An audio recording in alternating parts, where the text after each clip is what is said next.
오늘은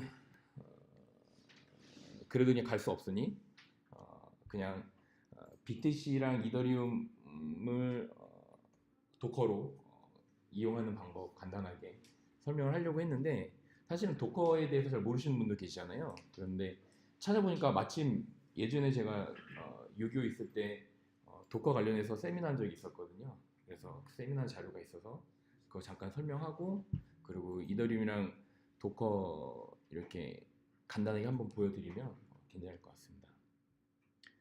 그리고 사실 또 이렇게 예전에 내가 PPT 만들어 놓은 거 자료 보니까 제가 유엔 한번 갔다 왔거든요. 그 방콕에 유엔 뭐 동아시아 그쪽에 운 좋게 갔다 왔는데, 그 갔다 온 다음에 어디서 발표한 적이 있었어요. 그 참관기. 그래서 그거 해도 재밌을 것 같더라고요. 왜냐면은 그때 그 유엔 갔을 때가 블록체인 관련해서 갔던 거거든요. 그래서 재밌을 것 같습니다. 그래서 오늘은 우선 도커부터 하는데, 예전에 제가 요교 있을 때 했던 거라서, 요교 있을 때 갔더니 개발 환경을 설치하는 게 너무 엉망이었어요. 그리고 사실은 뭐 개발 패키지 설치하면 버전도 다 매번 다 업그레이드되고 틀려지고 계속 쪽나고 그리고 문제가 되거든요. 그런데 사실은 서비스에 있는 패키지의 버전들은 업그레이드 잘 안 하잖아요. 그러니까 자꾸 이렇게 개발 환경 만들고 새로 들어올 때마다 사람들이 한 일주일 정도씩 고생을 하더라고요. 개발 환경 못 만들어서.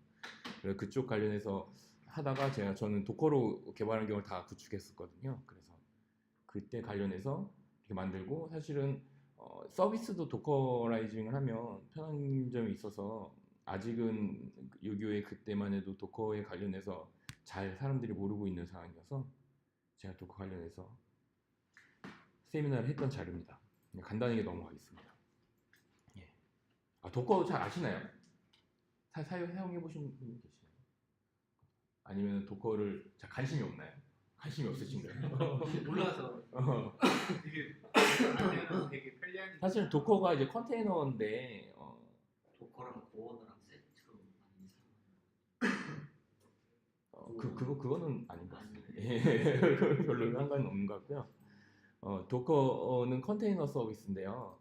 실제로 이제 클라우드에서 ECS라든지 아니면 쿠버네티스 같은 거를 이용해서 도커 컨테이너들을 매니징을 하면서 사실은 더 많이 쓰이게 된 것 같아요. 클라우드에서 본격적으로 매니징 서비스를 하기 시작하면서.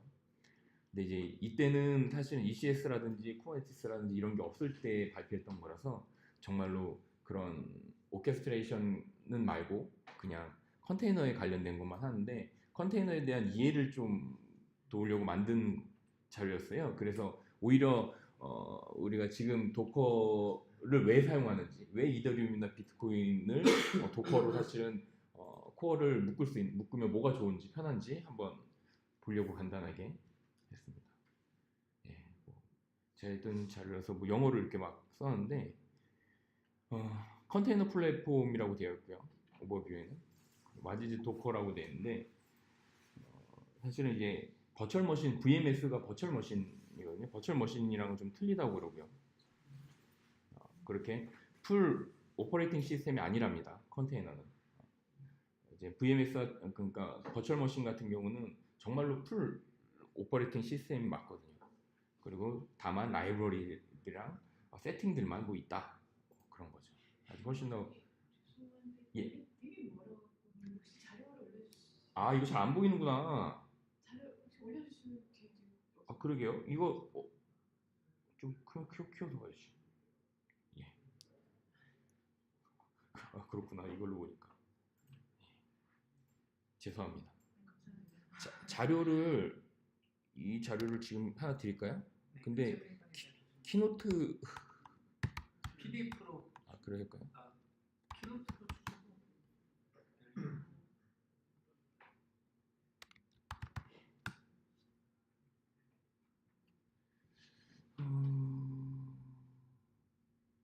키노트 파일 주시면 제가 바꿔서.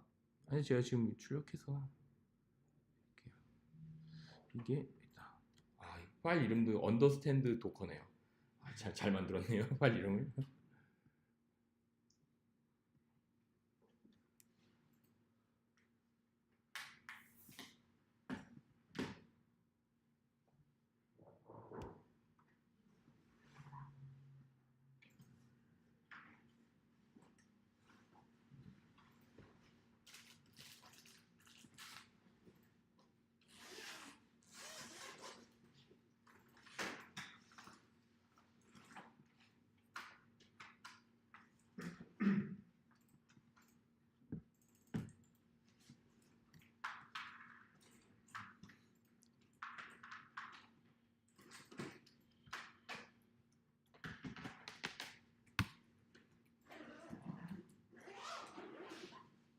보니까 작년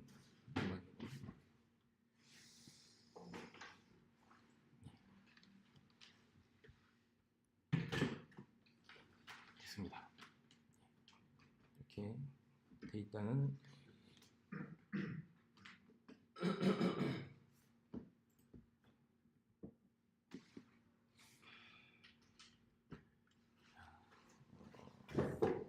도커를 네이버 사전에서 검색을 했는데요. 네이버 사전에선 부두항만 노동자라고 되어 있습니다. 도커는.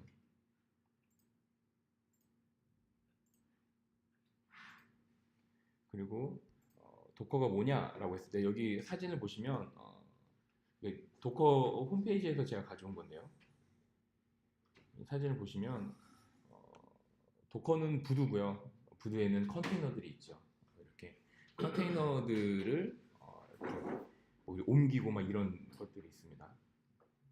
이런 것들이 도커가 무엇인지를 이렇게 뭔가 이미지로 그냥 가볍게 보여주는 그런 내용입니다.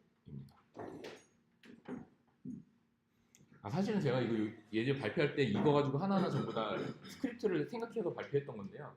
그 스크립트 뭐라고 했는지 기억이 안 나요. 그래서 아마 그런 식으로 했던 것 같아요. 글자가 없으니까 이런 단점이 있네요. 그러니까요. 예. 그래 어떻게 도커입니다. 예를 들면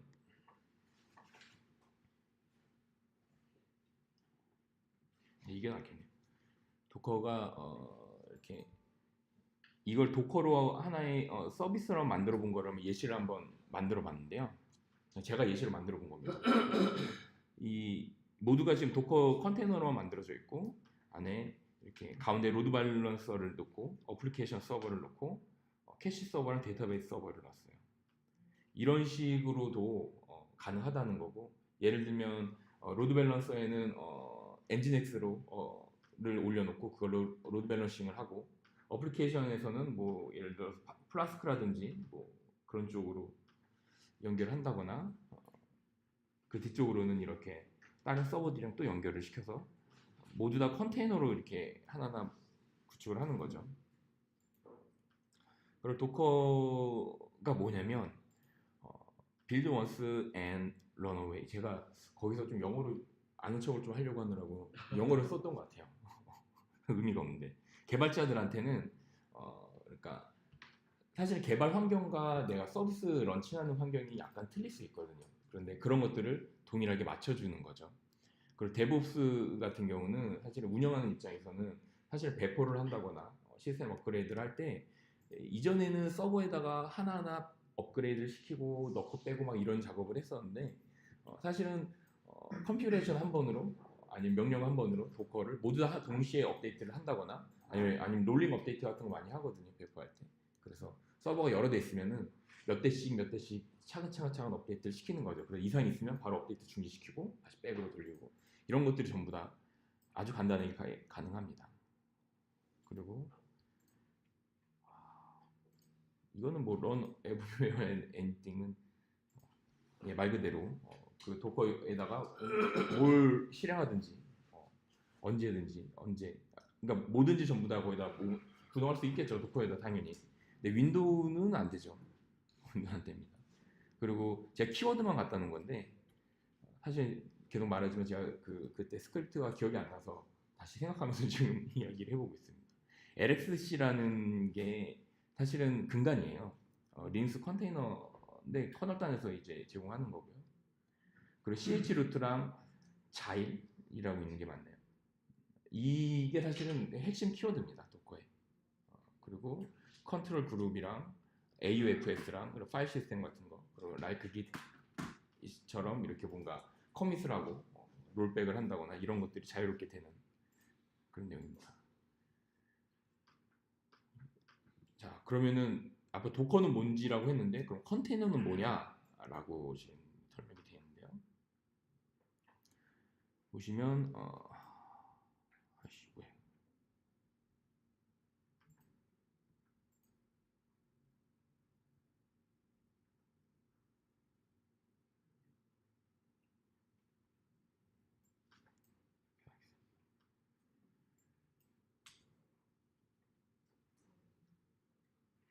한번 보시죠. 이게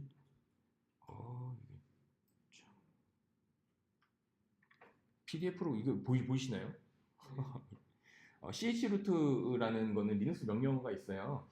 chroot의 명령어가 있는데 그게 뭐냐면 chroot하고 그 다음에 어떤 특정 경로를 쓰면 사실은 리눅스에서 루트 패스를 지정하는 거죠. 실제로 리눅스에 보면은 뭐 가운데 슬래시도 하나 있고 뭐 슬래시 루트도 있고 뭐 USR 디렉토리도 있고 뭐 디렉토리가 있잖아요. 그게 메인 루트 패스부터 하나하나 있는 거라고요. 근데 그거를 ch루트로 루트 패스를 변경시켜 버릴 수 있어요.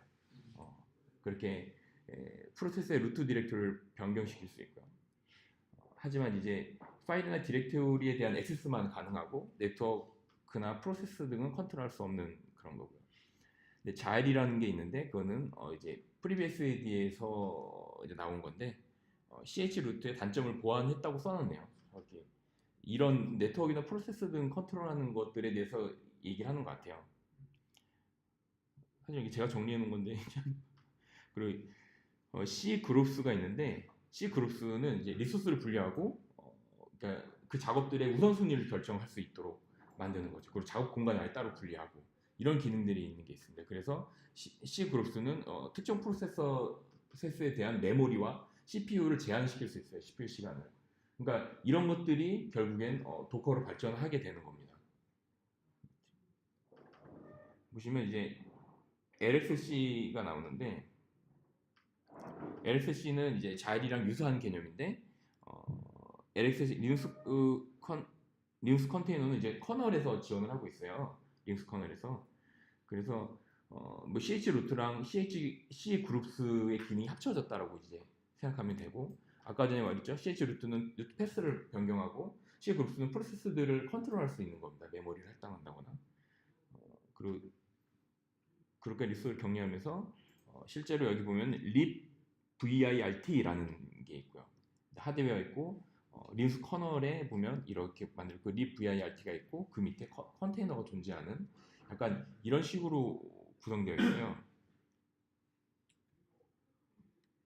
그리고 또 AUFS 파일 시스템인데 그 도커에서도 사실은 파일을 저장하고 기록하는 부분이 있어서 그거는 이제 AUFS를 파일 시스템을 사용해서 만들게 됩니다. 그래서 그 도커에서 사용하는 파일 시스템은 이렇게 AUFS를 이용해서 하고 루트FS를 읽기 모드로 마운트하고 최상위에서만 쓰기가 가능. 이게 무슨 소리냐면 루트 파일 시스템이라는 건 결국 OS 자체를 이야기하는 거예요. 도커에서도 이미지를 딱 실행을 하면 도커 이미지를 실행하면 리눅스에 대한 루트 파일 시스템이 존재해야 됩니다. 아까 말했죠. 루트에 실제로 디렉토리 패스들이 막 존재하는데 그 전체 파일 시스템 자체를 읽기 모드로 마운트를 시켜서 그 내부에 직접 쓸 수가 없어요. 그러면 데이터 저장을 해야 되잖아요.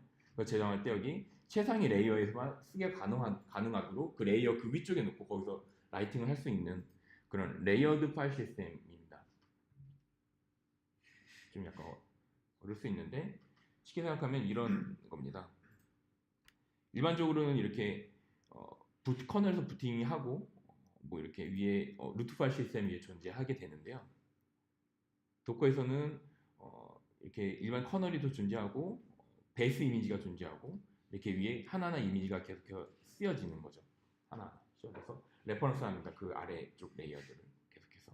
그래서 제일 위에 있는 최상위 레이어에서 라이터블 하다고 되어 있어요. 여기서 지금 쓰기가 가능한데 밑에 거 전부 다 읽기예요. 이렇게 제일 위에 있는 것만 쓰기가 가능하죠.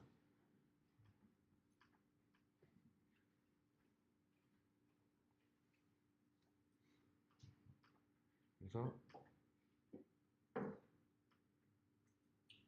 보시면 이제 LXC랑 도커랑 비교를 해놓은 건데 실제로 리눅스에서 LXC는 이렇게 VM별로 이렇게 딱딱 나눠져서 컨테이너가 딱 만들어집니다. 그러니까 컨테이너가 하나 컨테이너가 만들어지는 거예요. 이렇게 하나하나. 근데 도커 같은 경우는 그러지 않죠. 베이스 이미지에 레이어가 계속해서 쌓아갑니다. 하나의 레이어씩 쌓아가서 마지막 최종 레이어가 되는. 제일 마지막 제일 최상에 있는 거는 스토리지 볼륨이 들어가고요. 그리고 이런 식으로 약간 도커랑 이 LXC의 기능을 이용해서 도커가 약간 좀 변형한 그런 케이스입니다. 그럼 이제 흔히들 이제 도커랑 버추얼 머신 그냥 VM웨어라든지 뭐 이런 거 쓰면 되지 왜 도커를 쓰냐라고 하는 사람들이 많이 있는데요. 그래서 흔히 하는 내용입니다. 지금 보시면 왼쪽에 있는 게 지금 VMS고 버추얼 머신이고요. 오른쪽에 있는 게 지금 도커 컨테이너인데 여기 왼쪽에 보시면 하이퍼바이저는 이제 바이오스에서 사실 껐다 켰다는 기능이 있죠. 메인보드에서 지원하는 하이퍼바이저 기능이고 그 위에서 OS를 하나하나 다 따로따로 올립니다. 게스트 OS들을 그러니까 일반적으로 내 PC를 호스트 OS라고 그러고 그 호스트 OS 상에서 다른 OS를 띄우는 걸 게스트 OS라고 하는데요. 실제로 버추얼 머신은 OS랑 바이너리, 라이브러리, 앱 모두가 하나의 세트로 돼 있죠. 하나 통째로 만들어야 됩니다. 근데 도커 같은 경우는 실제로 OS 레벨이 빠졌어요. OS 레벨을 동일하게 쓰고 있는 겁니다. 그래서 그리고 바이너리랑 라이브러리도 공유해서 쓰죠. 공유해서 씁니다. 이게 뭐냐면 아까 전에 베이스 이미지에서 위로 하나하나 이렇게 올라가면서 공유해서 쓸 수 있고 훨씬 더 가볍습니다. 그럼 이게 사실 수출만 이렇게 그림으로만 보이면은 잘 모르겠지만 실제로 비교를 해보면 버추얼 머신은 우선 사이즈가 커요. 왜냐면 OS가 하나하나 다 들어가니까. 그리고 이미지를 관리하기 어렵습니다. 왜냐면 매번 이렇게 하나하나 다 만들어야 돼. 엔진엑스는 엔진엑스대로 만들어야 돼. 우분투대로 만들어야 돼. 하나하나 기능을 다 따로따로 만들어야 되는 그런 거 있고 시작이 당연히 느릴 수밖에 없죠. 처음에 OS를 처음 시작하니까 자원 낭비가 심합니다. 왜냐면 버추얼 머신은 내 하드웨어 리소스에서 일부를 떼서 독립적으로 줘버리는 거거든요. 게스트 OS에.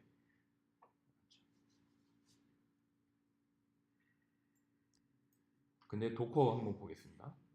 도커는 호스트 OS랑 거의 동일하다. 내 PC에서 도커를 실행하면 도커에서의 성능이 내 PC 머신의 PC에서 직접 실행하는 거랑 별반 차이가 없어요. 버추얼 머신 같은 경우는 별도의 독립된 리소스를 할당하는 거기 때문에 당연히 그 한정적일 수밖에 없는데 메모리라든지 CPU가 도커는 그렇지 않습니다. 거의 그대로 사용을 합니다. 그리고 실행 속도가 매우 빠르죠. 왜냐하면 OS를 별도로 실행하는 게 아니거든요. 아까 전에 처음에 말한 것처럼 예를 들어서 CH루트는 동일하게 맞진 않지만 CH루트처럼 약간 프로세스들마다 그 환경을 바꿔서 루트 패스를 바꿔서 별도의 OS에서 실행하는 것처럼 동작을 시켜버리는 거예요.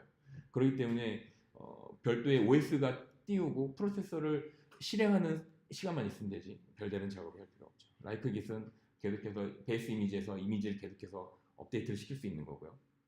그 커밋이 별도로 존재한다는 것은 언제든지 원하는 쪽으로 옮겨 탈 수 있다는 거죠. 그리고 도커 허브가 존재해서 사실은 매번 내 이미지를 만들지 않아도 웬만한 이미지는 전부 다 도커 허브에 다 있습니다. 그리고 항상 동일한 환경을 구성할 수 있고 내가 윈도우에서 작업을 하든 리눅스에서 작업하든 맥에서 작업하든 동일한 환경에서 항상 일할 수가 있겠죠. 뭐 사실 이게 비교 이렇게 해놓은 건 내가 어디 가져온 것 같은데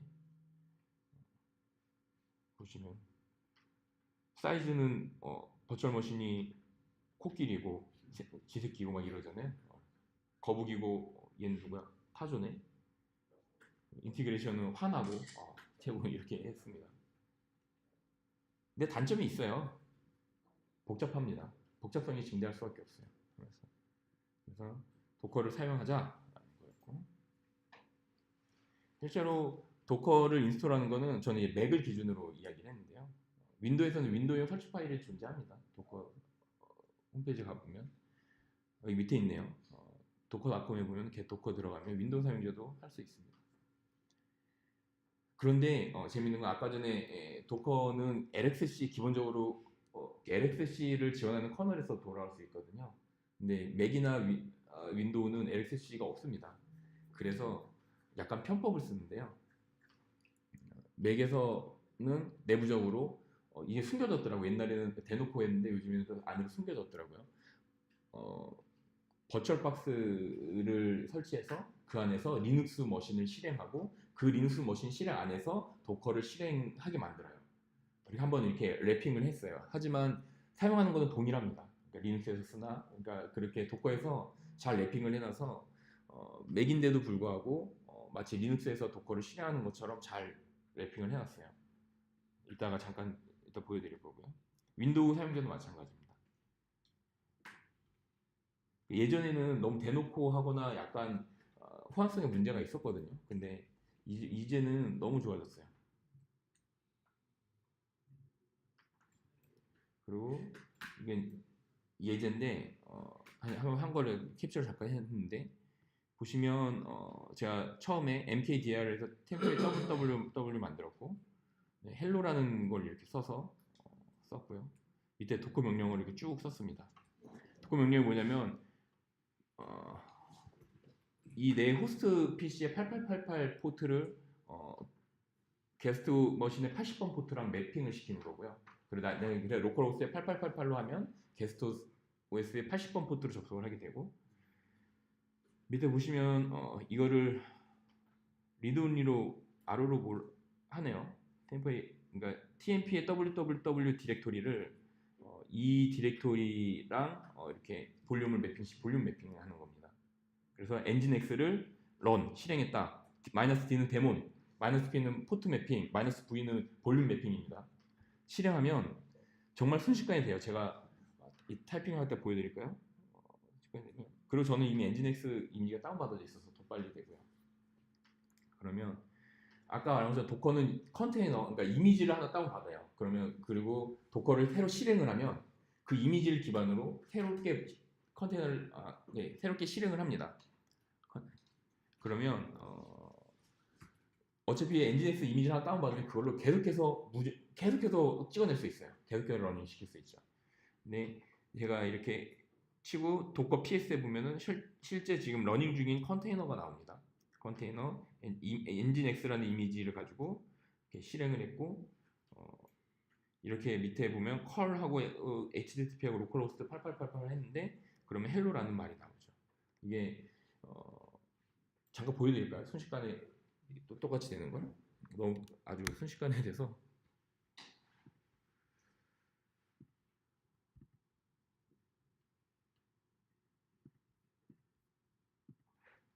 자, 보이시죠? 좀 더 크게 할까요? 똑같이 한번 해보겠습니다.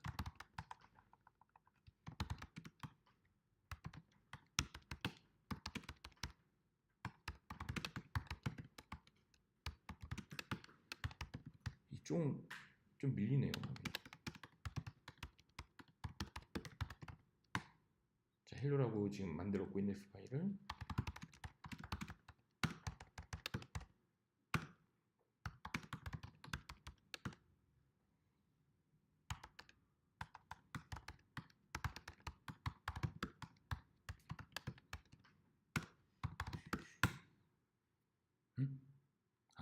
자 이렇게 지금 도커 데몬이 실행되지 않았다는데 전 맥이라서 아까 도커 데몬을 따로 띄워야 돼요. 도커 데몬 말이 안 나오네. 도커 데몬을 띄우면 이렇게 막 뜨는데 이 작업이 지금 사실 내부적으로는 버추얼 박스를 띄워서 그 안에 리눅스를 실행을 하는 겁니다. 그리고 이 안에 제가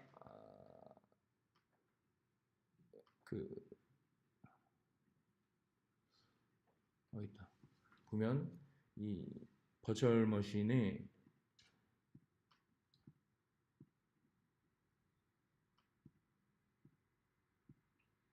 CPU 2개랑 메모리 4기가를 할당해 놨어요. 1기가랑. 그러니까 제 맥북의 풀 성능을 사용하지 못하죠. 왜냐면 버추얼 머신 안에서 도커가 실행되기 때문에 약간 그런 게 있지만 동일하게 환경을 하고 실제로 만약 서비스를 배포한다면 그때는 이제 리눅스 OS에서 바로 배포를 해야 되겠죠. nginx 이미지가 없네요.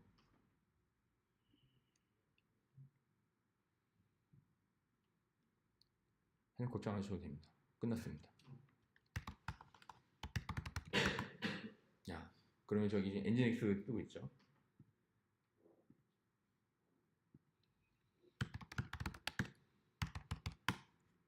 네. 헬로 나왔습니다. 지금 제가 이미지 다운받진 않았는데 지금 당장 지금 해서 지금 엔진엑스 웹서버를 실행시키고 그 안에 웹페이지를 하나 제가 만들었습니다. 이렇게 빠르게 내가 만들 수 있고 실제로 이거를 이렇게 안 만들면 제 PC에다가 엔진엑스를 설치하고 그다음에 하나하나 해야 되잖아요. 그걸 NS 데모는 실행해야 되고 그러면 저는 개인적으로 제 PC가 지저분해지는 거에 대해서 좀 경계하는 편이라서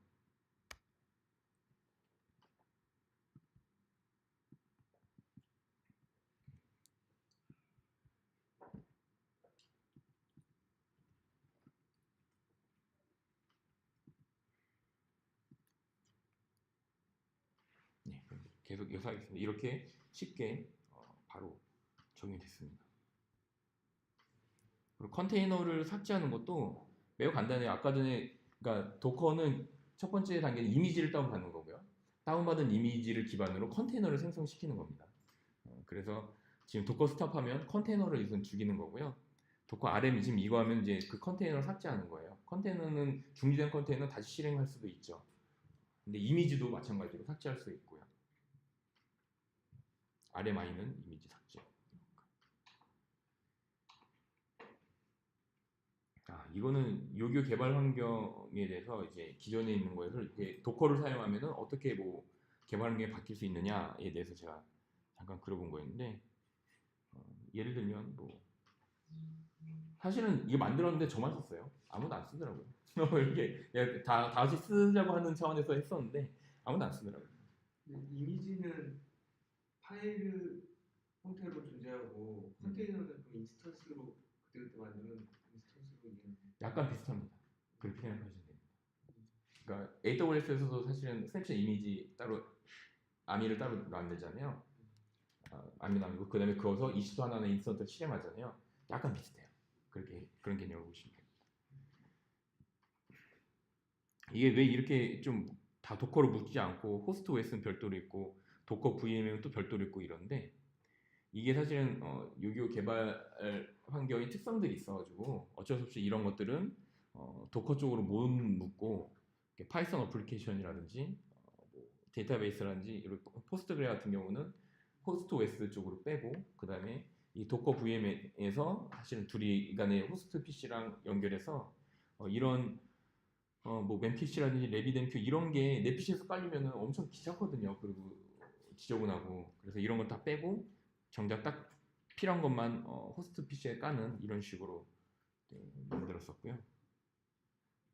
뭐 도커 이제 그 시범해서 이렇게 보여주는 걸 했었고 이렇게 해서 끝났습니다. 그래서 도커는 이런 게 도커다 정도를 제가 말씀드리고 싶었던 거고 이제는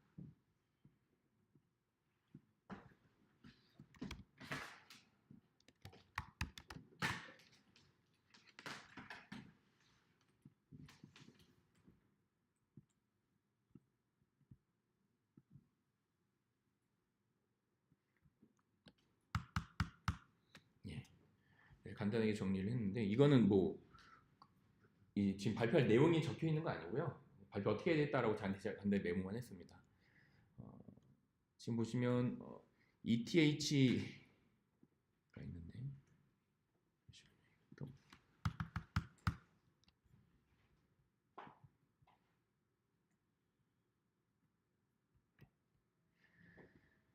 자 우선은 이더리움부터 먼저 할게요. 보시면 예전에 제가 이더리움 원래 설치하기를 또 발표 준비하려고 했던 예전에 제가 블로그에 써놓은 글이 있더라고요. 그래서 그거 보면서 한번 해보겠습니다. 예전에 언제 7개월 전인가 뭐 그때 써놓은 건데 다른 건 다 넘어가고 우선 도커 설치하는 걸 보시면 도커 버전 한번 해볼까요?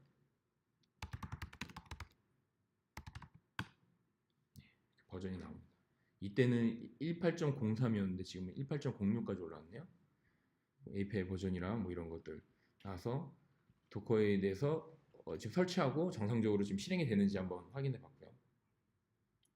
혹시 PC에 도커 깔려 있으면 한번 같이 해보셔도 됩니다. 그리고 여기서 보면 지금 우분투 도커 실행하는 부분이 나오는데요.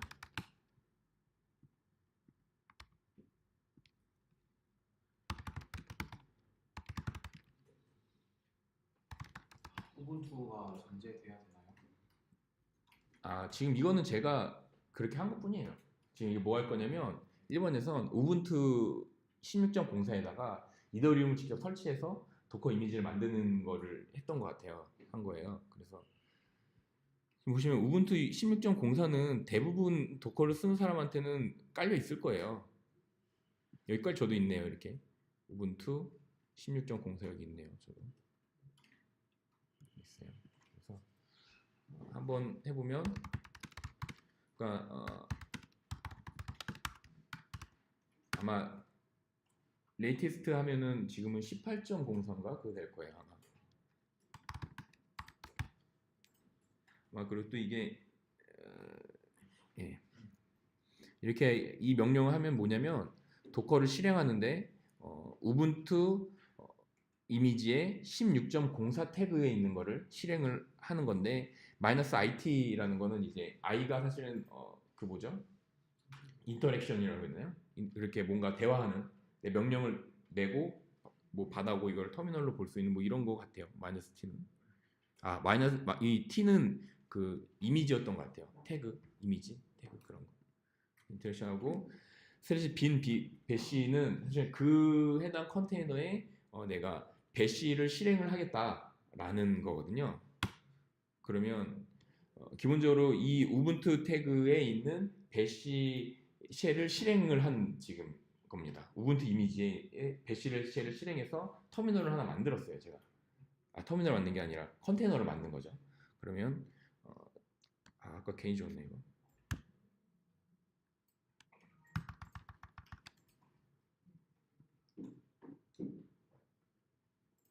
이 링크를 드릴까요?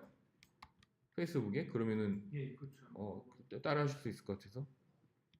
해근님 거 스팀이시죠? 예, 예전에 해놓은 건데 처음에 안 들어갔던 건데. 그러면 지금 도커하면 아까 NX 띄운 거랑 제가 실행한 거 있죠. 이게 컨테이너가 새로 만들어진 거예요, 이미지로. 그래서 이 지금 컨테이너가 지금 여기 실행된 거고요. 여기서 이제 제가 보면 apt 업데이트하고 인스톨 소프트웨어 이거 하고 하는데 이걸 해야 되나? 이거는 제가 안 할게요. 왜냐면 좀 오래 걸리거든요. 그냥 쭉 넘어갈게요. 왜냐면 사실은 제가 이거를 얘기하고 싶은 게 아니에요. 도커를 얘기하는 건 이거를 얘기하고 싶은 건 아니었고요. 진행하면서 쓰면서 한번 얘기하겠습니다. 그리고 이제 보시면 뭐 이거는 이제 처음에 우분투 이미지를 깔렸는데 기본적으로 하나도 설치가 안 돼 있어요. 되게 깨끗한 우분투 이미지예요. 그래서 apt get으로 이제 한번 패키지 업데이트하고 소프트웨어 프로퍼티스 커먼이라고 하면은 이제 웬만한 좀 필요한 명령을 설치가 되거든요. 설치해서 다시 업데이트 시키고 약간 이런 작업을 하고, 보시면은 이더리움에 있는 레파지토리를 지금 등록을 하고 apt 레파지토리를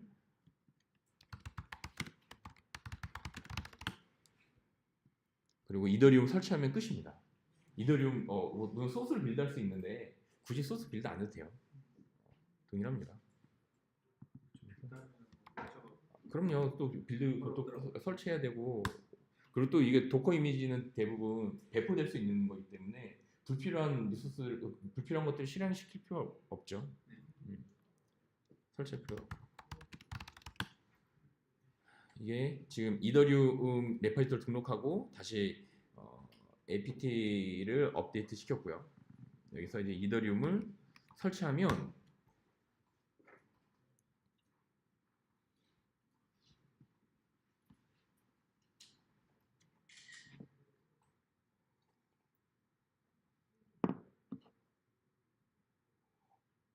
좀 오래 걸려요. 정말. 넘어가겠습니다. 계속. 그래서 게스를 제가 설치했는데요. 기본적으로 이더리움 설치하면 게스 설치되더라고요. 그럼 게스 설치하면 버전하면 게스 버전이랑 이런 것들이 쫙 나옵니다. 그럼 끝입니다. 그러면 이더리움 설치가 끝난 거예요. 새로운 이미지에다가. 그럼 내 PC에다 지원하게 설치 안 해도 되죠. 내 PC에다 빌드하고 할 필요 없습니다. 지금 잠깐 설명하면서 제가 잠깐 끄적끄적 몇 개 타이핑 친 걸로 사실은 이더리움 설치는 끝났고요. 그럼 게스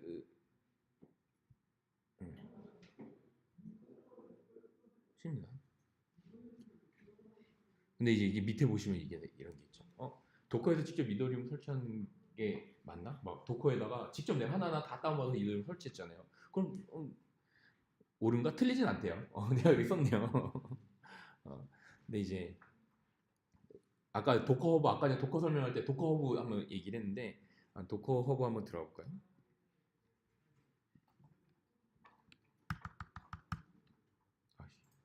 처음부터 그냥 여기로 들어가 보네. 여기다가 한번 거부에 이더리움 한번 검색해 봤습니다. 딱 나오네요, 바로. 보시면 클라이언트고 이더리움 앞에 이렇게 앞에가 유저거든요. 근데 유저가 이더리움 하니까 왠지 신빙성이 가죠. 그럼 순서대로 10만 이게 밀리언이잖아요. 1억 개 정도 오픈된 건가요, 그럼? 1억 건 정도 사실 도커를 이용해서 다운 받는 겁니다. 지금 여기 이건 SOLC네요. 솔리디티 관련된 건가 봐요. 이더리움에서 이것도 100K가 됐네요. 100K 넘게 쭉 나오는데 저는 도커허브에서 딱 검색하면 거의 제일 위에 있는 거 합니다. 제일 그리고 또 도커도 보면 오피셜한 게 있어요. 이거 끝났습니다.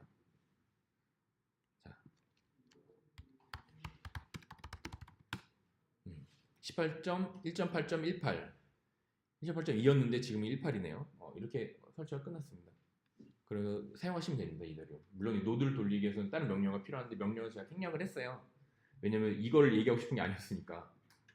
이렇게도 도커가 아주 간단하게 설치가 된다라는데 실제로 도커허브에 보면은 이렇게 있어요. 오피셜 고랭 임플리멘테이션이네요. 이더리움 프로토콜. 네. 오피셜하답니다. 오피셜입니다. 이렇게 쭉 나와 있고 소스를 빌드하는 방법에 대해서도 이렇게 뭐 돼 있고 익스큐션 이거는 지금 이것들은 그 컨피그레이션 같은 거거든요. 컴퓨레이션 아니네요. 명령어들이네요. 명령어들 다 나오고 있습니다. 이렇게 설명도 되게 잘 해놨어요. 플로드 테스트 하면 이렇게 게스에다가 이렇게 한번 해볼까요 이거? 아까 이거 설치했잖아요 게스. 바로 됩니다. 뭐 되네요.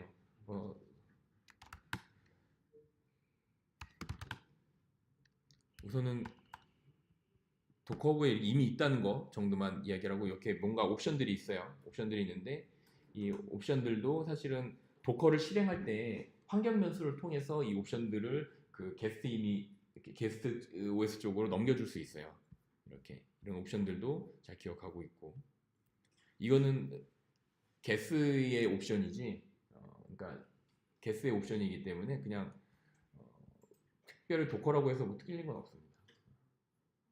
저 궁금한 게 생겼는데요. 네. 이 도커를 사용하면 지금 테스트에 들어가신 것 같은데 네. 따로 뭐 이더리움 동기화라든가 그런 거 해줄 필요가 없나요? 필요하죠. 당연히 필요합니다. 지금 보시면 매니지 그 중간에 그만두는데 이거 해야 됩니다. 전부 다 동기 하나. 자, 근데 제가 이거를 끈 이유는 엑시트 하면은 자, 제가 엑시트 했죠. 그러면은 아까 내가 도커 컨테이너를 만들었잖아요. 없어져 버렸어요. 컨테이너. 엑시트가 왜냐면 내가 쉘로 실행하고 계속 배시 쉘을 실행해서 막 명령 치다가 그걸 빠져나오니까 종료돼 버린 거예요. 컨테이너.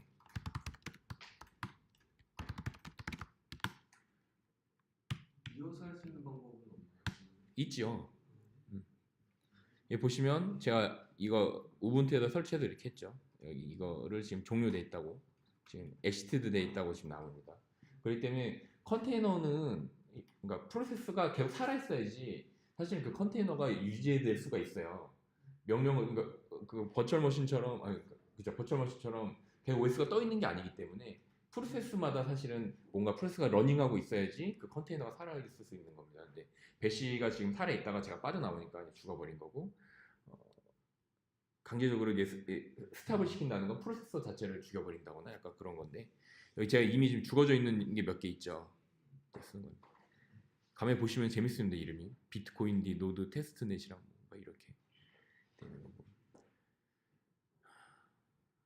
그냥 죽었고 그냥 스타트하면 돼요.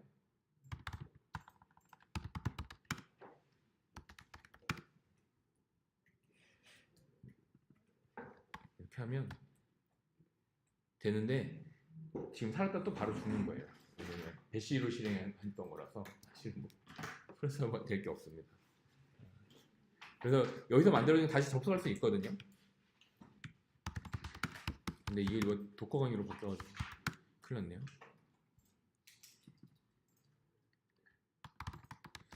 이렇게 하면 되는가?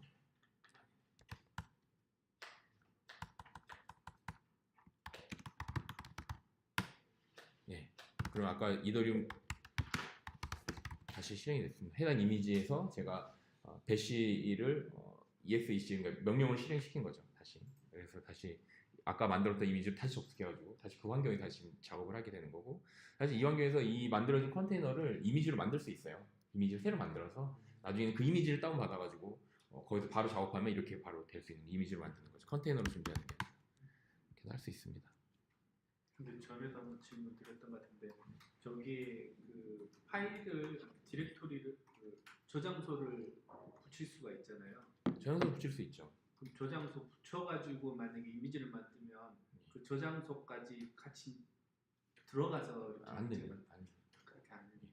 그냥 그렇게 하시려면 그냥 이미지 아까 여기 제가 여기 막 설치를 했잖아요. 여기다가 이 안에다가 저장을 하시면 그 이미지를 만들면 다 같이 저장됩니다. 그 안에다가 해야 예, 되는 거죠. 그래서 붙인 것은 안 만들어져요. 그렇죠, 그렇죠. 그 뭐지? 만약에 F 스크립트 같은 거, 자동 네. 스크립트 같은 거 만든 거를 이제 도커 환경에서 쓰려고 그러면은 그 안에다가 넣어준 것보다는 밖에다가 해놓고 아까 실행할 때 그냥 호스트 PC에다가 F 스크립트 같은 거 폴더 하나 만들어 놓고 그거는 이제 만들기 나름인 것 같아요. 제일 쉬운 방법은 내가 그 아까 지금 이 컨테이너 안에다가 소스 파일을 다 올렸잖아요. 러닝하고 있는데 그거를 이미지를 떠 있을 거 아니에요. 이미지를 만들어서 그 배포시켰는데 제일 쉬운 방법은 그 이미지로 내가 옆에다 도커 하나를 만들어요. 그다음에 거기 안에서 업데이트를 시켜요. 그 소스를 업데이트 시키고 그걸 다시 이미지로 만들어. 그러면은 기존에 있던 이미지에서 하나의 레이어가 더 올라가겠죠. 올라간 상황에서 이 이미지가 있으니까 이전에 있던 그 서버로 들어와서 도커가 돌고 있으면 돌아와서 새로운 도커를 만듭니다. 새로운 컨테이너를 다시 만들어요. 새로 업데이트된 이미지로 만들고, 그 다음에 아까 전에 마이너스 P로 해가지고 포트가 매핑이 됐었잖아요. 포트 매핑을 얘를 없애보고 포트 매핑을 얘로 바꿔버리는 거예요. 그렇게 바꿔버리면 사실은 한순간에 무중단으로 실행될 수가 있어요. 이미지를 업데이트 시켜버리는 거죠. 그러면 컨테이너 죽여버리고. 컨테이너가 동시에 여러 개를 실행할 수 있잖아요. 그러니까 과거 거, 새로운 거, 컨테이너 두 개를 만들어 놓고 그 서버의 포트, 예를 들어서 80번 포트를 얘로 연결한 거를 이 포트 매핑만 얘로 딱 바꿔치기 하면 되는 거예요. 그러면 바로 얘로 그냥 무중단으로 바로 업데이트 시킬 수 있죠. 근데 이런 것들이 그런 클라우드 상에서 다 이렇게 기본적으로 지원을 하고 있어요. 그래서 잘 쓰면 이런 거 하나하나 알 필요 없이 그냥 걔네들로 그러니까 저는 좀 약간 이렇게 도커에 대해서 얘기했지만 사실 도커도 대충만 알아도 그냥 그 클라우드에서 사용하는 그 방법만, 매니징 툴을 사용하는 것만 알아도 충분히 다 할 수 있는 그런 겁니다. 그래서 어쨌든 이렇게 실행을 했고 뭐 이렇게밖에, 이렇게 이더리움의 기본적인 이더리움 사용하는 방법에 대해서 나온 거예요. 그래서 이렇게 1번은 도커 이미지 삭제하기 이론을 생략하겠습니다. 자, 근데 이제 2번으로 바로 넘어가겠습니다. 원래는 비트코인 한 다음에 원래는 이렇게 미리 안 알려주고 이렇게 하면 됩니다라고 했다가 나중에 비트코인도 끝나고 나면은 하지만 도커 허브 이용하면은 더 쉽게 할 수 있지롱, 그러고 딴 하나 알려주려고 그랬는데 그냥 넘어가겠습니다. 자, 이제는 아까 전에 봤던 한번 제가 이거 한번 실행해 볼게요. 지금 이게 제가 설치가 안 됐을 거예요. 아마 했는데 지웠을 거예요. 그래서 이거를 실행을 하는데 실행하는 게 매우 간단해요. 그러니까 도커 런이 실행을 하는 거. 도커 런 하면 이미지가 없으면 알아서 다운 받아요. 그러니까 뭐 따로 받을 필요도 없습니다. 그래서 지금 여기 풀을 이렇게 해서 다운 받는 걸 해놨는데 사실 필요 없어요. 풀도 필요 없고요. 근데 제가 절차를 하려고 이렇게 이미지가 돼 있고 이런 것들에 대해서 한 건데 넘어가겠습니다.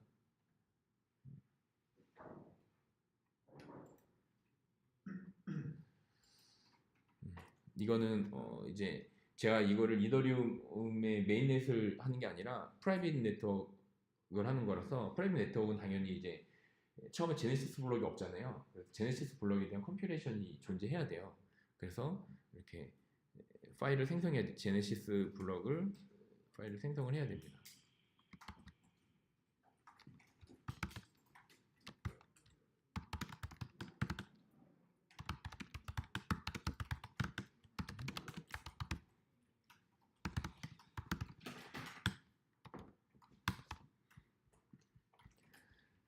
생성을 했고 전 풀은 안 했죠. 근데 이걸로 바로 해볼게요. 그냥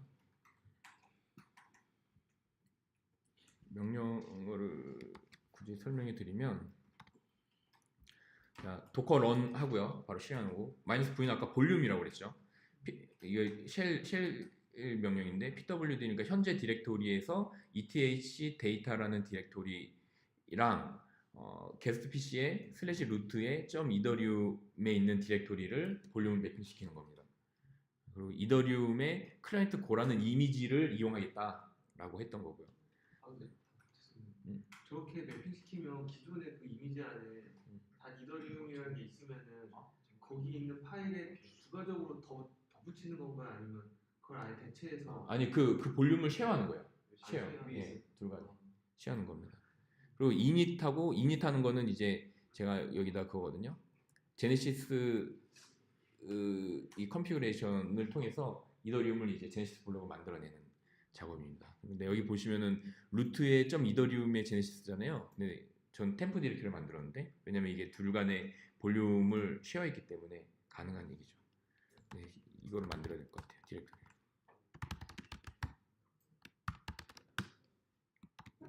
그래서 실행하면 뭐죠? 제네시스 파일이 없대는데. 아, 제네시스 파일을 이더리움 안에다 이렇게 다시. 제 설치돼 있었네요. 이더리움 고가. 클라이언트 고가. 그러면 여기서 PS에 보면은 이거는 컨테이너가 지금 죽었어요. 왜냐면 이닛을 해버리니까 당연히 이제 안 되죠. 이닛을 해버리니까 이제 명령 죽는 거거든요. 아까 이더리움의 init 명령으로 죽고 genesis.json 파일을 가지고 init을 했어요. 그 init을 했으면 여기 eth 데이터 파일이 새로 생겼죠. 여기 안에 genesis.json 파일을 이용해서 지금 이더리움을 이렇게 소개를 했습니다. 지금.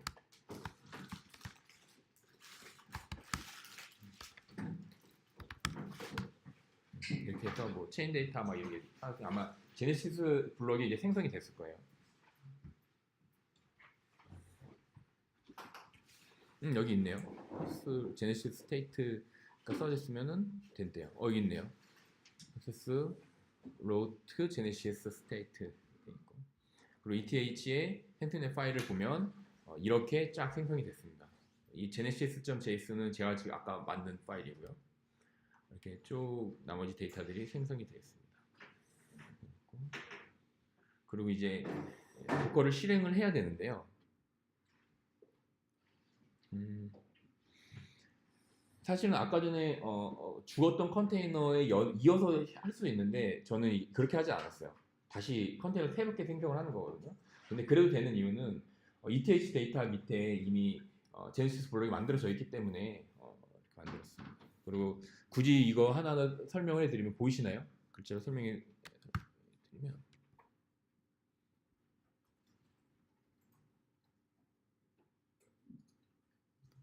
보면 런하고 -it는 아까 전에 i는 인터랙션 하는 거라고 그랬죠. 그리고 t이고 t가 뭐지? 포트 매핑을 3030이랑 뭐 30303 이렇게 포트 매핑했고 8545 뭐 이렇게 자 포트 매핑하고 볼륨 -v는 볼륨이고 네임을 정했습니다. 이더리움 컨테이너라고 제 네임을 별도로 지정을 했고요. 컨테이너 네임. 뭐 여기 뒤에는 이제 옵션들이죠. 이게 클라이언트 고라는 도커 허브에 있는 이미지를 실행을 할 건데 여기에 이 옵션들이 함께 실행이 될 겁니다. 실행할 때 네트워크 아이디, 노 디스커버리 옵션들 이렇게 쭉 실행을 하면 됩니다. RPC 도메인도 여기 있고 뭐 API는 어떤 거 쓰겠다. 그래서 그리고 마지막에 콘솔이네요. 콘솔로 보여주겠다고.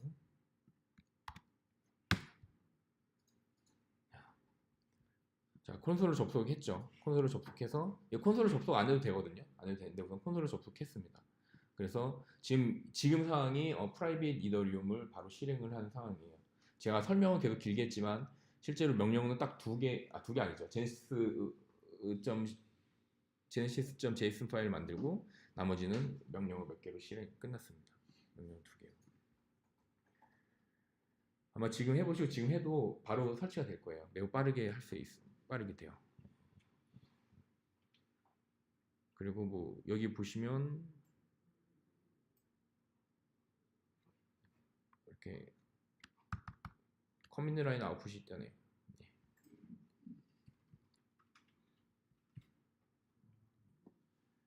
그리고 이제 나머지는 이제 실행한 거고 여기서 제가 엑시트를 한번 해봤습니다. 자, 엑시트로 빠져나왔어요. 그럼 컨테이너 죽었거든요. 컨테이너 죽었는데 여기서 아까 전에 어떻게 다시 시작하냐고 그랬잖아요. 아까 내가 exec로 명령을 다시 실행했지만 사실은 이 컨테이너 안에 보면 처음에 스타트 스크립트 같은 게 있어요. 그래가지고 그게 항상 돌고 있거든요. 처음에 실행을 바로 그러니까 이 이미지 자체가 도커 파일을 보면은 이미지가 자체로 딱 실행을 하는 게 있는데 실행을 할 이미 이 엑시트를 하면서 이 콘솔에서 빠져나오면서 죽은 거고 다시 이미지 다시 실행을 하려면 바로 이렇게 하면 실행됩니다. 근데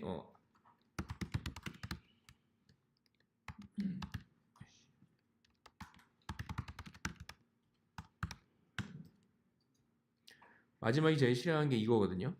여기 비트코인이죠. 여기 있죠. 여기 보시면 뒤에 옵션도 함께 다 적혀져 있어요. 이렇게 스타트하면 아까 전에 내가 처음에 컨테이너 만들 때 생성했던 옵션이 그대로 다 적용이 되는 부분이에요. 이렇게 해서 그럼 이미지 배포하는 데가 만들어줄 거죠. 실행하는 데가 그 이미지로 컨테이너 실행을 할 때 컨테이너를 만든 게 그러니까 사실 실제로 서비스 배포할 때는 컨테이너를 배포하는 게 아니잖아요. 이미지를 배포하는 거죠. 그 이미지를 컨테이너 새롭게 생성을 하는 거죠. 그렇기 때문에 기존에 있던 컨테이너가 돌고 있는데 이미지를 업데이트 시키고 업데이트된 이미지로 새로운 컨테이너를 만들고 둘 간에 포트 매핑을 딱 바꿔치기 하면 바로 여기서 적용이 되는 그런 케이스입니다. 그럴 때 될 것 같긴 한데 세션 클러스터링 같은 경우는 혹시 어떻게 그러니까 세션 같은 경우는 볼륨을 사실 공유해서 쓰는 밖에 없을 것 같아요. 데이터 진짜 웹에서의 그 서비스 세션 같은 거 클러스터링 되지 않을까요? 그러니까 그런 것들은 사실은 그래서 이제 기존에 있던 도커에서 볼륨을 그 세션이 저장되는 부분들에 대해서는 볼륨을 사실 공유해야 되는 수밖에 없을 것 같아요. 또는 네. 그렇게 해서 처리를 해야 될 것 같습니다.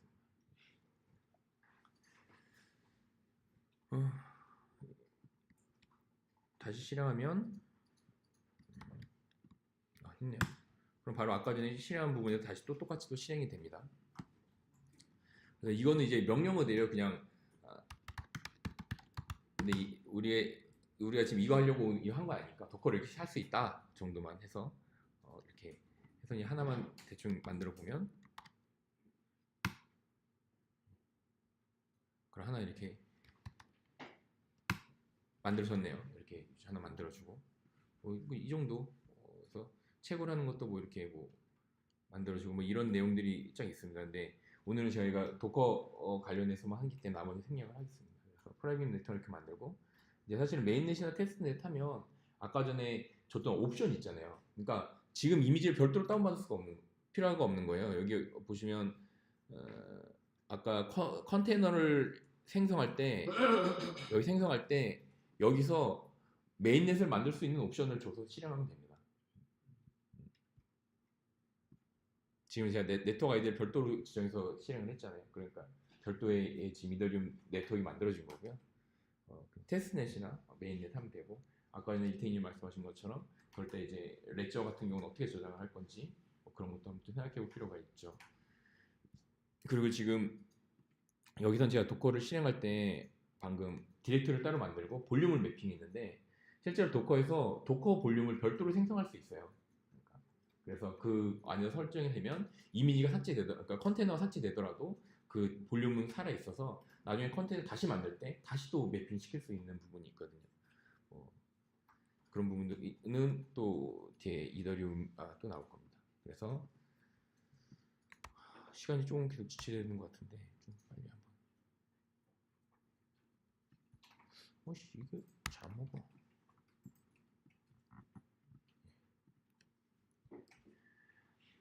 이렇게 끝났고 이제 비트코인 한번 보면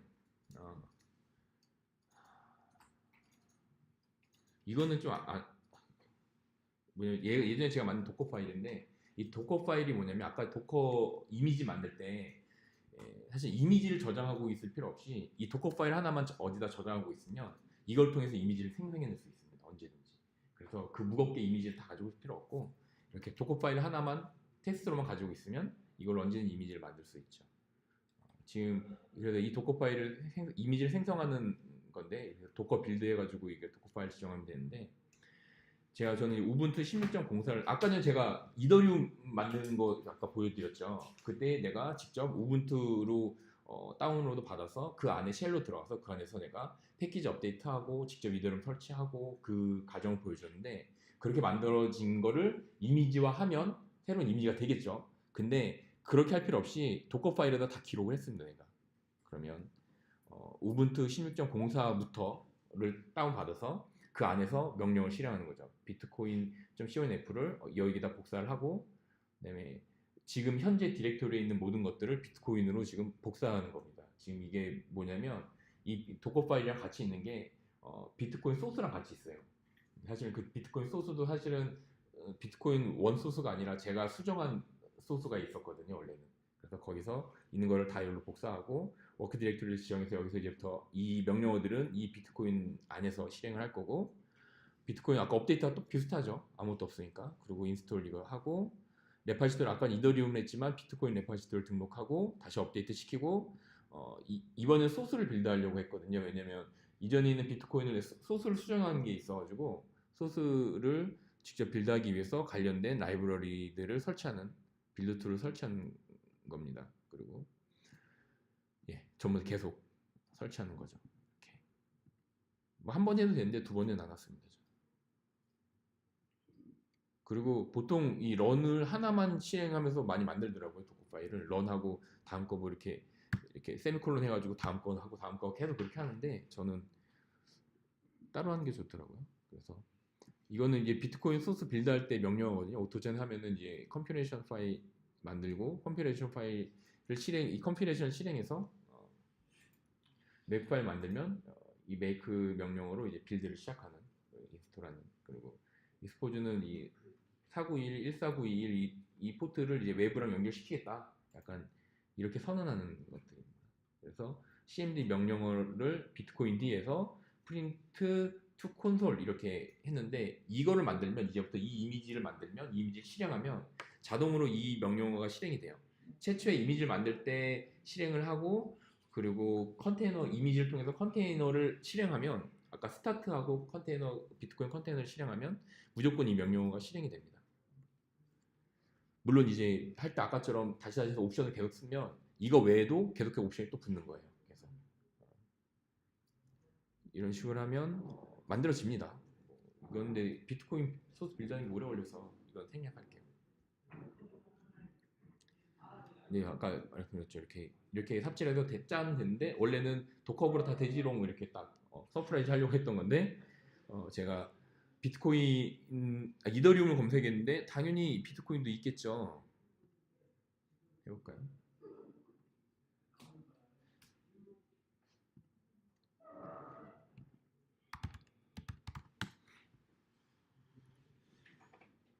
제가 아까 제일 위에 있는 거 한다고 했죠. 제일 많은 거. 사실은 이 친구를 어떻게 읽는 거예요? KYLE는 뭐라고 읽는 거예요? 이름이 뭐요? 카일이요. 카일? 네, 카일 마나. 카일이구나. 카일 마나구나. 이 친구인데요. 왜냐면 제가 얘를 보니까 뭐 뭐지? 있더라고요. 그래 내가 어떻게 찾아가다 보니 여기 보통 이 도커 허브에 올라가는 도커 파일은 전부 다 거의 다 깃허브에 공개가 돼 있어요. 그래서 여기 보시면 이 공개가 돼 있고 이걸로 지금 그 아까 도커 이미지를 만들어 도커 허브에 올린 거거든요. 그래서 얘가 이 친구가 만든 도커 파일이에요. 아까 제가 만든 것도 있었지만 이 친구가 더 복잡하게 만들었죠. 더 똑똑하게 만들었을 겁니다. 그룹 만들고 뭐 이렇게 쭉 만들어서 세미콜론이 아니라 이렇게 엔드 표시로 했었군요. 엔드 표시하면 알죠? 앞에 명령어가 에러 나면 다음 뒤로 명령어가 실행이 안 됩니다. 그래서 엔드 표시 많이 하고 쭉 하고 이렇게 BTC 원샷이라는 쉘을 만들어가지고 거기서 실행하게 만들었네요. 근데 내가 사실은 이 친구를 어디 블로그가 있더라고요. 어디서 보니까 이 친구 블로그가 블로그 블로그 이런 거 있구나. 그래서 내가 가만히 이 친구가 잘 만들어서 한번 내가 봐야 되겠다. 그리고 이렇게 쓱 한번 살펴봤는데 오픈 VPN 뭐 이런 것도 만들고 실제로 샌프란시스코에 사시는 분 같은데 이렇게 블로그도 만들어서 뭐 이렇게 했더라고요. 근데 영상 쪽에도 하는 것 같고 좀 뭔가 시스템 레벨의 엔지니어처럼 보이긴 합니다. 이제 이렇게 보는 거는 제가 아까 그 이미지 만들 때 올린 사람의 왜냐면 그 비트코인 그 공식 그런 게 아니잖아요. 그래서 누가 올렸는지 봅니다. 얘가 좀 믿을 만한 사람인지 아닌지 사기꾼 같은 건지 이렇게 한 번씩 보고 그래서 한번 제가 훑어왔었고요. 그래서 그 친구 걸 이용해서 한번 만들어 봤어요.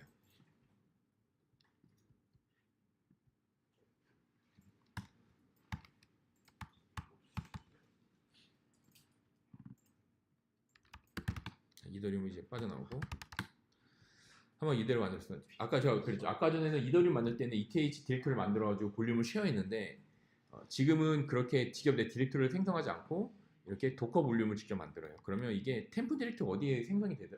템프가 아니라 어디 저 밑에 생성이 돼요. 자동으로 디렉토리가 비트코인 D 데이터가 볼륨 생성이 됐고요.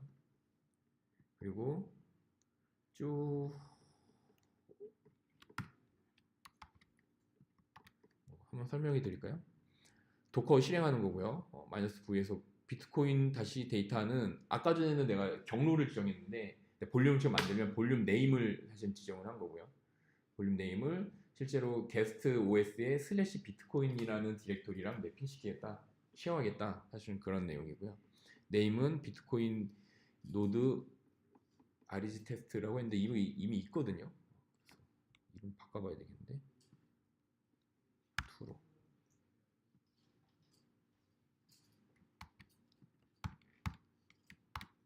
투로 만들었고 P는 18444, 18443은 이제 리그리션 테스트 모드에서 사용하는 포트 번호예요. 네트워크 포트랑 사실 네트워크 포트는 필요가 없죠. 왜냐면 외부로 통신 안 할 거니까. 하지만 만들어 놓았고요. 그리고 월렛을 디세이블 시켰네요. 왜 디세이블 시켰지? 안 되는데?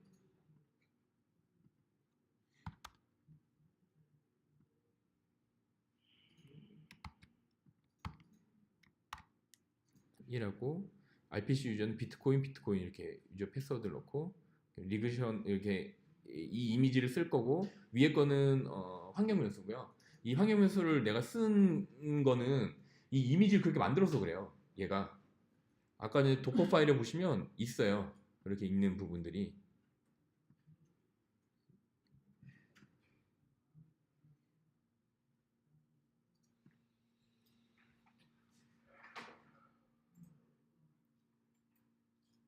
여기 없고 지금 이 스크립트 안에 또 있거든요. 이 스크립트 안에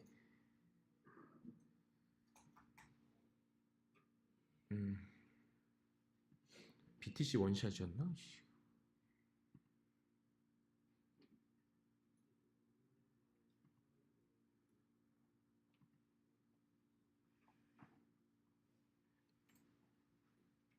계속 딱 타고 들어오면 BTC 인이를 실행하는데 여기서 보시면 이렇게 환경 변수 이렇게 있죠.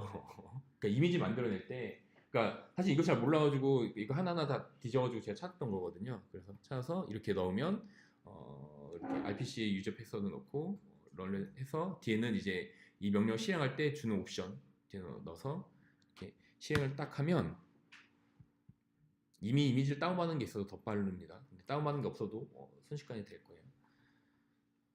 디세이블 원래신데 1을 2가 아, 그러네. 맞네요. 자, 그러면 실행이 됐죠. 그러면 어?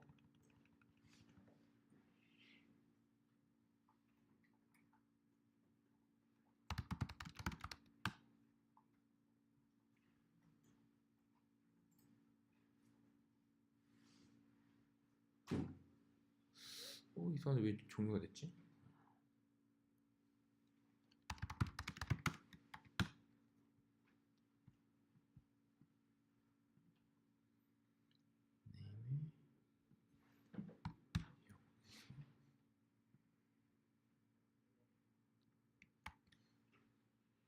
이게 지금 비트코인 데이터를 내가 사용 중인 것 같아요.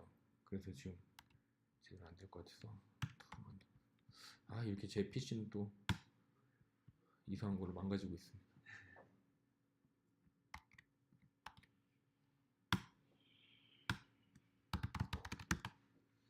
네, 그럼 여기 지금 제가 한 개 만들어졌고요. 지금 이게 매핑이 안 되지만 이게 터미널 좀 파일 작게 하고 길게 하면 여기 네임이 이거거든요. 비트코인 D 노드 아리즈 테스트 2 제가 만든 거고요. 그럼 여기 포스트맨이라고 적었네요. 그래서 포스트맨으로 테스트 해볼 수 있습니다. RPC를. 그래서 잠깐 테스트하는 걸로 이제 마치면 될 것 같아요. 보시면 제가 많이 해놨는데요.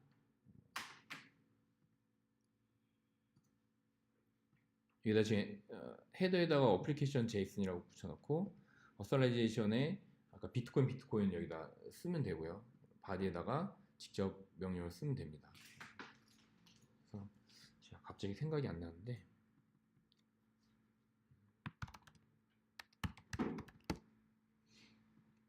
이렇게 하면 아마 어카운트들 딱 나올 것 같아요. 그러네요. 없답니다. 그리고 get info 하면은 뭔가 경고 메시지가 나올 거예요. 이거 잘 안 보이시죠? 좀 크게 해야 되겠다.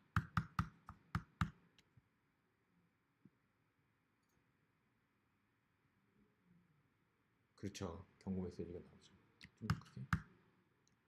왜냐면 바뀌었답니다. 0.16부터 get info가 더 이상 안 쓰고 다른 걸로 바뀌었답니다. 그래서 한번 get 블록체인 info를 봐볼까요?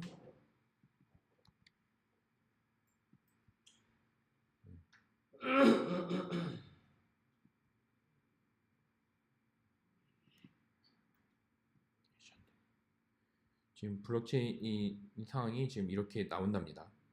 근데 블록이 없어요. 제네시스 블록도 안 만들었거든요. 그럼 제네시스 블록 하나 만들어 볼까요? 이거 하려고 그런 게 아닌데 자꾸.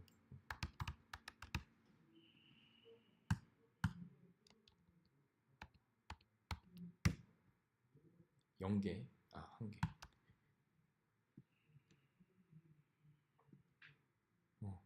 자, 만들었습니다. 그러면 블록 하나 만들어졌네요.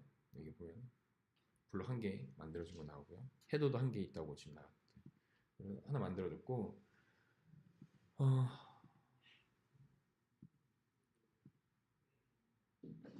이것도 또 갑자기 비트코인이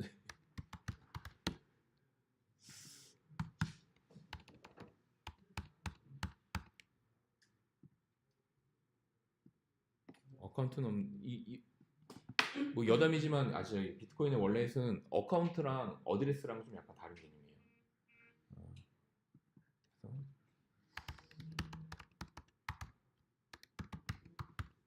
이렇게 하면 되든가.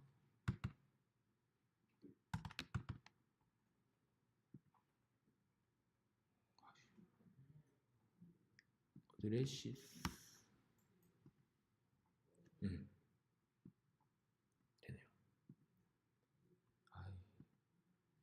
예, 그러니까 이거는 비트코인 디벨로퍼 페이지에 보시면 RPG용료가 잘 나와 있고요. 지금 하는 거는 이렇게 어카운트를 생성은 안 했는데 생성하려면 이게 get new 이렇게 하면 될 거예요.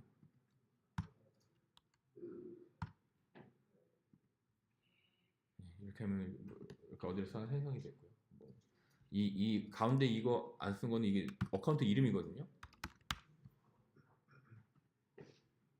그래서 어카운트랑 어디서 약간 다른 개념이고 이렇게 지금 우리가 하려고 하는 대로 제가 지금 도커를 금방 만들어서 금방 리그레션 테스트 모드를 바로 실행해서 만들었습니다. 여기다가 이제 말한 것처럼 테스트넷도 하면 테스트넷은 예를 들어서 지금 제가 테스트넷 만들어 놓은 거 있거든요. 보시면 여기 있어요. 비트코인 노드 테스트넷 있는데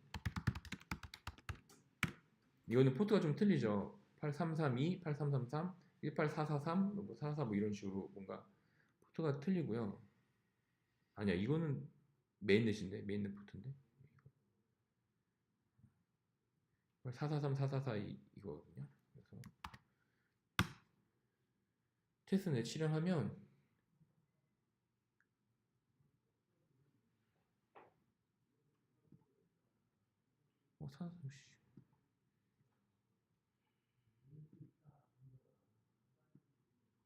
332든가? 예. 리워딩 블럭이랍니다. 블럭 새로 뭐 하고 있답니다. 테스트넷. 테스트넷 지금 테스트넷 제가 사용하고 있다가 오랜만에 또 켜보니까 좀 뭔가 블럭 뭐 정리를 하는 것 같은데 이렇게 제가 비트코인 테스트넷 한번 실행해야지 그래서 지금 바로 그냥 노드를 해서 테스트넷 바로 실행을 했고요. 원하면 이렇게 할 수 있습니다. 도커라면. 사용 안 하면 죽이면 되죠. 스탑해서 죽이면 되고 아니면 재부팅하면 알아서 죽잖아요. 죽으면 됩니다. 그리고 도커 실행에도 종료도 되고 이렇게 해서 도커를 이용해서 하면 사실은 처음에 이제 블록체인 하시는 분들이 뭐 소스를 빌드한다거나 뭐 패키지하는 데 익숙하지 않으신 분들이 있어서 이렇게 명령어 몇 개만 있으면 바로 비트코인 노드나 이더리움 노드에 접속해서 바로 개발할 수 있는 그런 환경이 만들 수 있습니다. 여기서 마무리하겠습니다. 네.